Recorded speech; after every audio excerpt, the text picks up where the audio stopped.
David's declaration continues with a profound statement about prayer and divine response. I will call upon the Lord, who is worthy to be praised, so shall I be delivered from mine enemies. Psalm 18:3. The phrase, I will call upon the Lord, reveals David's primary response to crisis. He doesn't turn to human allies first or rely on military strategy.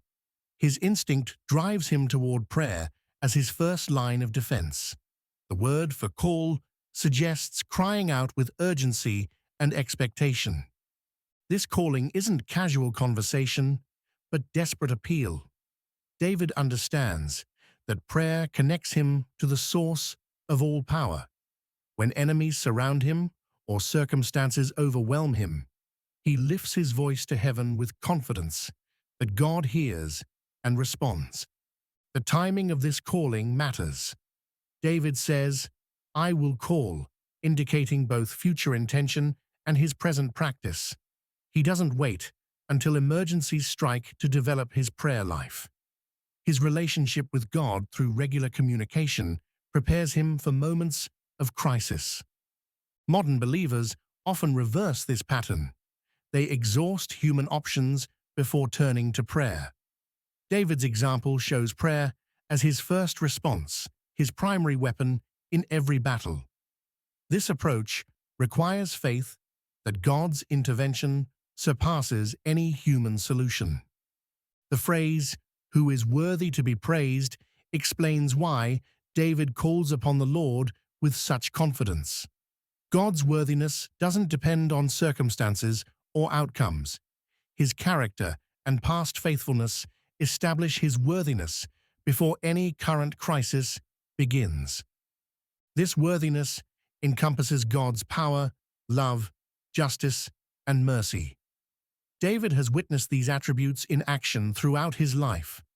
From his victory over Goliath to his escape from Saul's pursuit, God has proven his worthiness through consistent intervention and protection.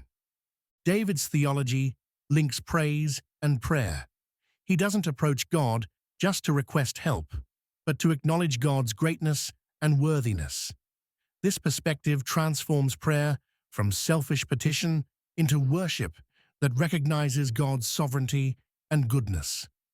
The word worthy suggests that God deserves praise regardless of what he does for David. His intrinsic character merits worship and adoration. This understanding prevents prayer from becoming an attempt to manipulate God. The phrase, so shall I be delivered from mine enemies, reveals David's expectation of divine intervention. The word so connects God's worthiness with his willingness to act on behalf of those who call upon him. David's confidence rests on God's character rather than his own merit. The promise of deliverance doesn't specify the method or timing. God might deliver through supernatural intervention, through human allies, through changed circumstances, or through inner strength to endure. David trusts God's wisdom to choose the means. This deliverance encompasses not only physical foes, but also spiritual adversaries. Paul writes, For we wrestle not against flesh and blood, but against principalities, against powers, against the rulers of the darkness of this world, against spiritual wickedness in high places. Ephesians 6:12. Believers face enemies that require divine intervention to overcome. The certainty in David's writing comes from experience. He has called upon God before and received deliverance. Each answered prayer builds faith for future challenges. This pattern creates a cycle of prayer, deliverance, praise, and increased confidence in God's faithfulness. Jesus reinforces this principle when he teaches, Ask, and it shall be given you, seek, and ye shall find, knock, and it shall be opened unto you. Matthew 7:7.